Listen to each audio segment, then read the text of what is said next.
We've been doing this. Look, we throw a rock every time we go by here. Throw a rock. Okay. We call it the wall of homage. You know what I mean? Because guess what? We know the river is going to open up and go right through this path. Okay. So you know what we do? We start stacking these rocks. Look, and now the riverbed goes like this. Okay.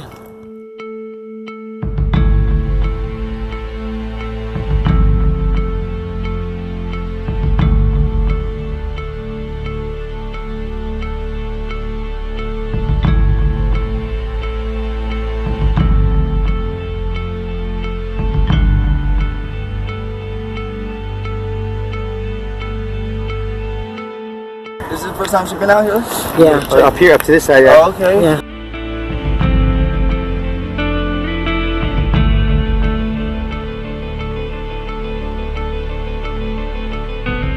My name is Timothy Joseph Udisi. Okay. And about how long have you lived in this area?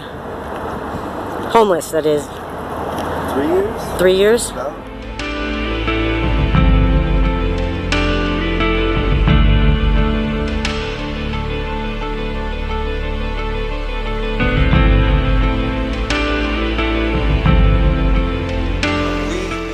I'm in the process right now of cleaning up a huge area, and I just feel it's my, I don't want to say calling, but I mean, Paying it forward. I'm 14th child out of 15 kids, and it's like we've been brought up to just, if you see a little mess, pick it up. Right. You have It doesn't 15 matter. siblings?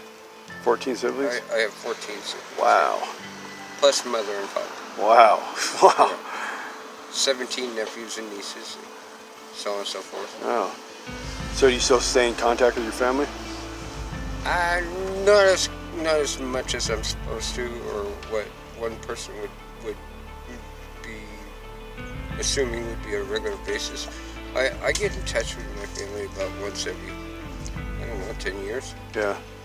I come from the opposite corner of the United States. Oh, really, really? I'm from the very northern tip of Maine. How's it out there? Is there a big homeless community as well? No. No? It's It's like kinda illegal to hard. be homeless out that way. It's kind of hard to be homeless in Maine when you get temperatures that drop as far as like 22 below zero with a wind chill factor and so on and so forth. Right. And I mean, they do get worse than that. Yeah. 18-foot high snowbanks. I Wow. mean, they're up But over. there's a lot more people willing to help out there too, probably.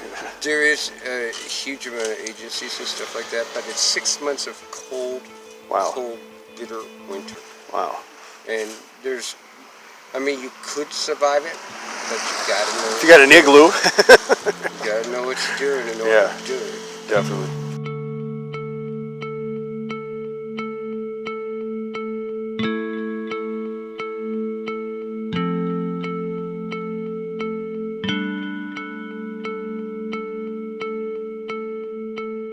Well, me and my wife, we had a house, and we failed to pay the rent, and I wasn't going to be homeless in the street with her and my youngest daughter. I told her this, and she basically had a drinking problem, and she failed to pay the rent. She lost the apartment, and I have places to go and work to do, and she just wants to go party or whatever. All right.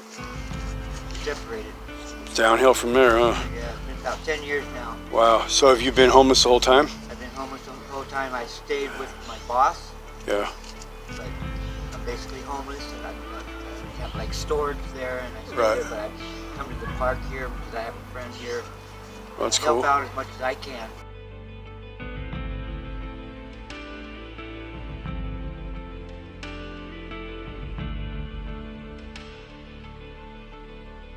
Is there any other programs or people trying to help you out or offering you anything? Or Well, the police offers a package, which is just papers with information on resources. oh, okay. They do have some kind of a program where they try to get you into apartments out there in LA or whatever. And I guess a few people was lucky and do have those apartments, but some of them, I don't know. Is there a big waiting list for that, or I think probably more likely, yeah, you have to go through the whole evaluation. what would that take? Like a year or something, or Some probably, some probably not. Have you started the process at all or no? No. No. Lost my place, lost my job, and my mom ended up being homeless on the street with me, and then ended up, after that, my mom passed away like a year after that, so unfortunately, she was on the street when she passed away, but I mean, I tried to be there for her, you know, like, I lost my job because I was in jail, and I wasn't able to call him in. Well, hopefully we'll be able to help everybody out, you know, that's what we're trying to do, is help everybody out, get them out of this riverbed. So how many people do you think are down there? I would say a good like 100, the least that I know personally, you know. Like, is everybody trying to like come together and help each other? Is everybody against each other? It's like a community by itself, you know. Like, I mean, we're struggling, you know. We're trying to be there for each other and stuff like that, you know. Yeah, there's like supposedly 45,000 people in this whole riverbed, from top down, bottom. Supposedly the statistics, like if every person that was homeless had a house, like due to like the Hurricane Katrina accidents and or just the natural disasters and stuff like that, you know, like there are three houses to each one homeless person, you know. So I know there's housing out there, but it's just kind of hard to get in certain areas, you know. Say that you guys are a tight-knit family in this area? The people that live here homeless? What is the difference I think the bush and the riverbed. What time is the difference? Yeah. The difference is the bush is like few in numbers. It's not a common way of traveling as the bike path is. It's not directly on the bike path. Although there's bicyclists, they go by it, but those are like some different type of bicyclists too. You know. But in a sense, it's not a long stretch river. It's just an enclosure of unused land, and there's a lot of people are not sure of it. I guess maybe the bush. Yeah, I think the bush is for the city slickers. You know, they're not natural riverbed type folk. You know, and so I think I think the next step was veterans, and I think it's already happened. Like this one started out in the bush and looking down, her ass is in the riverbed too. You know, and I think it's an intermediate zone.